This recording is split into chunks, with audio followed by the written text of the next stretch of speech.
Hey everybody, welcome back to another episode of Success by Design, the podcast for interior designers who want to build profitable, sustainable, intuition-driven businesses that align with your life instead of consuming it because I have been there.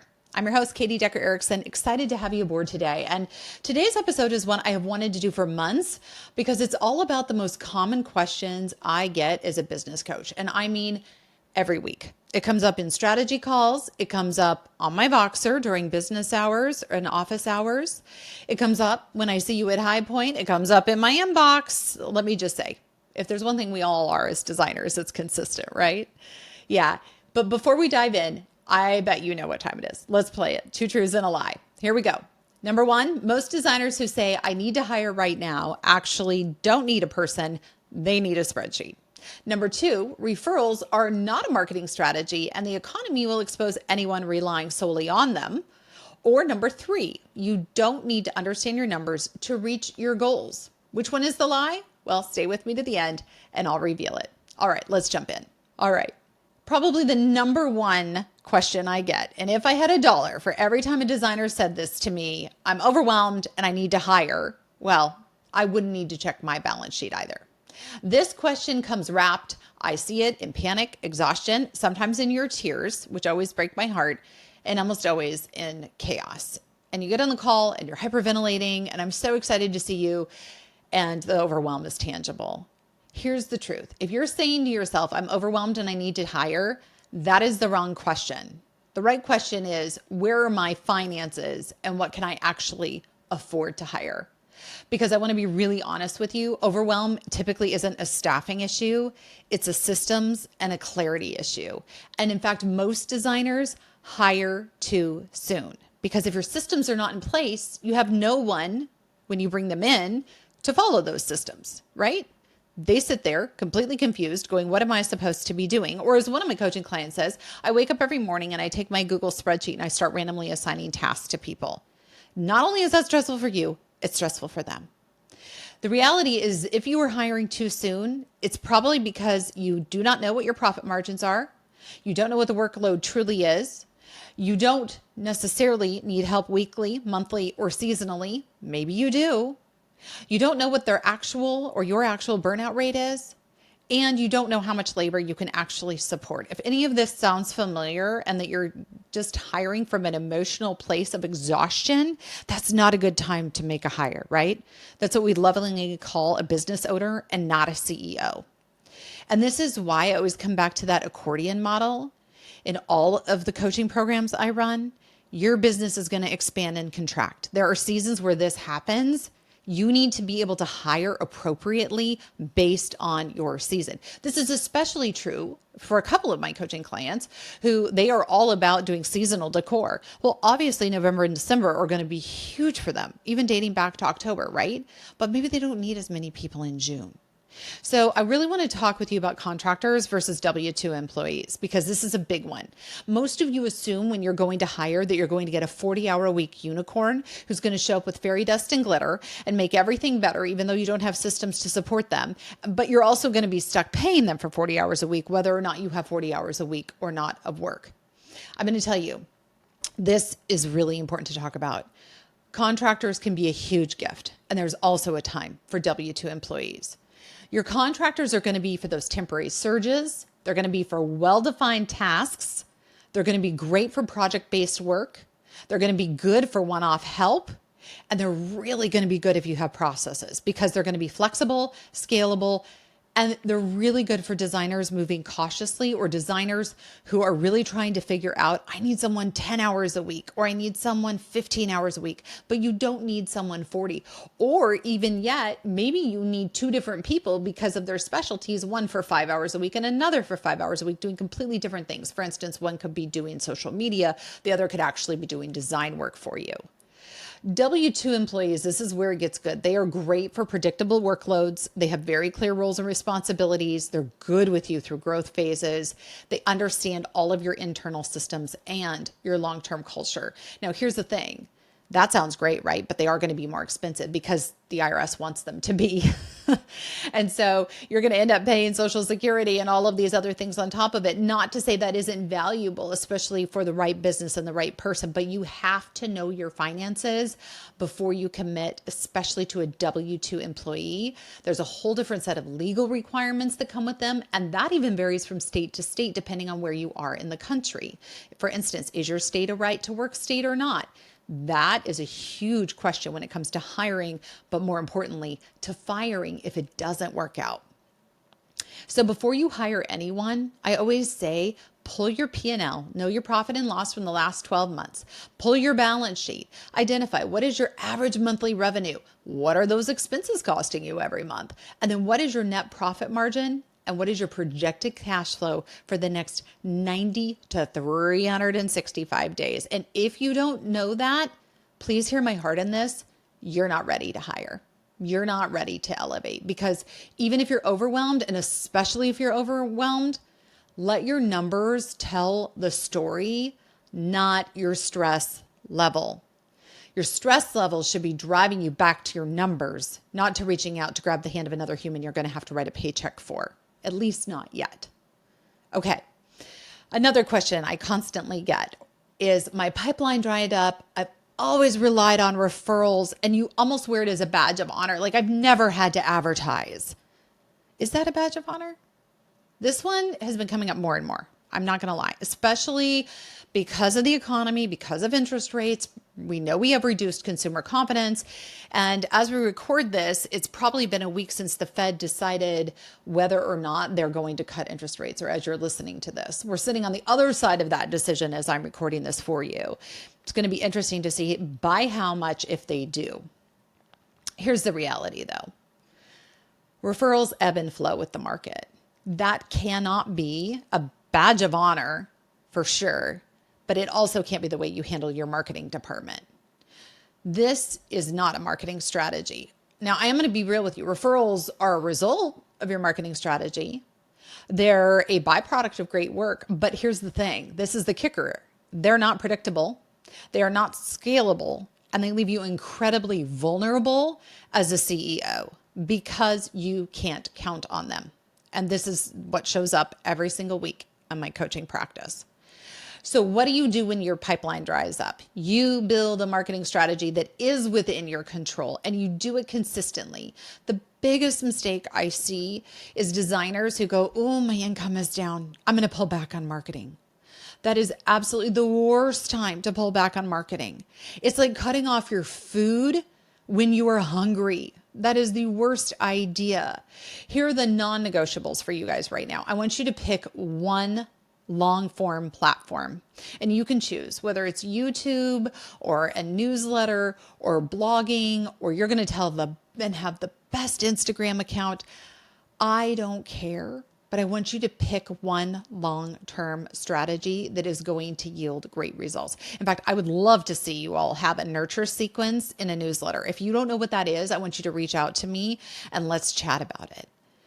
And then let's talk about a short form platform. This can be something like TikTok or Pinterest or YouTube Shorts. It's something that's a blip, right? And you're going to post there 3 to 4 times a week. Because let's get real about our industry, folks. Design is visual. The algorithms love visual. And this is a gift, not a pain. Use it to your advantage.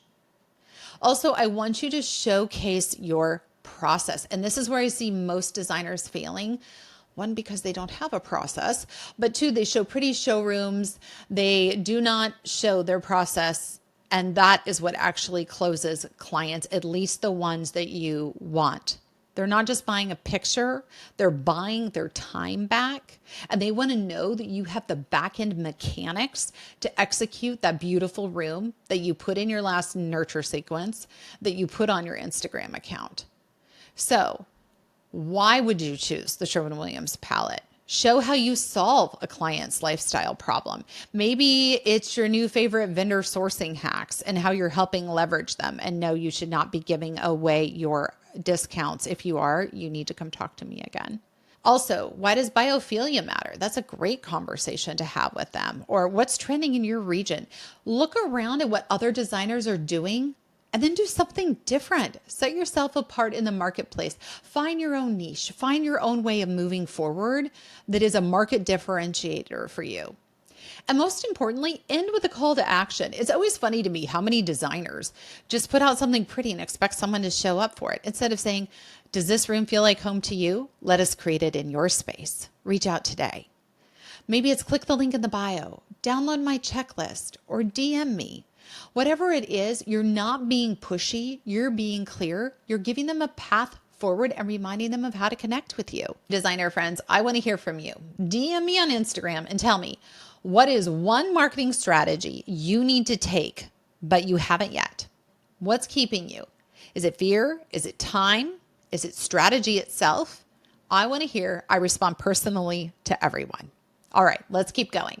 Another common question I get in my coaching practice is I have goals, but the finances don't match. And this might be one of the most important at all because designers come to me with revenue goals, hiring goals, what they want their studio to look like, travel goals, lifestyle goals, growth goals. But when I say, great, let's pull your profit sheet and balance sheet, a lot of times the energy changes. Designers want dream boards. I get it, folks. We're all visual people. But the reality is that dream board is going to crumble without the financial scaffolding. Goals sit on numbers. That's just the truth of it. You cannot build the business you want without the foundational finances you are avoiding. And here's the step that a lot of us designers tend to skip. You must build that financial scaffolding to match your goals. These work hand in hand. So if your goal is to hire a junior designer, you're going to have to scaffold out of that and determine your labor budget and your monthly cash flow stability. Do you need a contractor or do you need that W-2 employee? Maybe your goal is to take on bigger projects. Then maybe you need to think about, okay, I need to scaffold and build permitted pricing, margin cushions, deposits. That's going to be a whole different infrastructure, right? Maybe your goal is to scale back and to accordion in for a while. Maybe you're getting ready for retirement or you know that you're going to have a baby. So how do you reduce your expenses in a strategic way, adjust your service mix, and still raise your margins?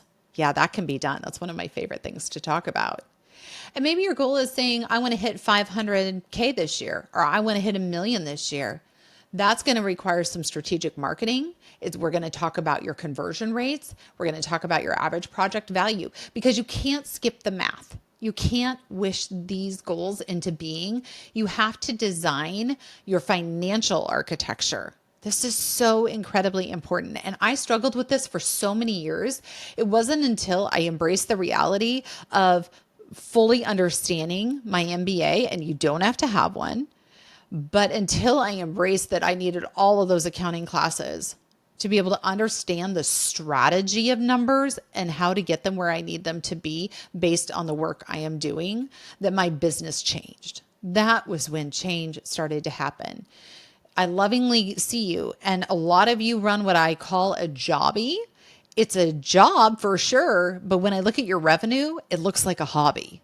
How do we turn that around? And some of you are making $300,000 or $400,000 a year, no problem, and you're taking home 30, and you're scratching your head as to why.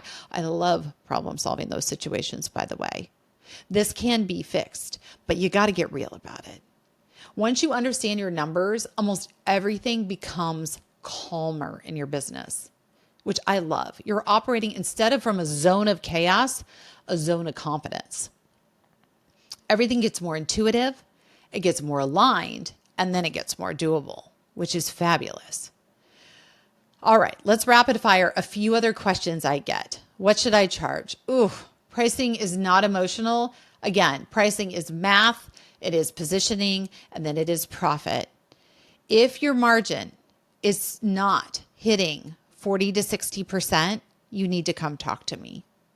Another question I get, how do I know if I can scale? I'll be very honest with you about this.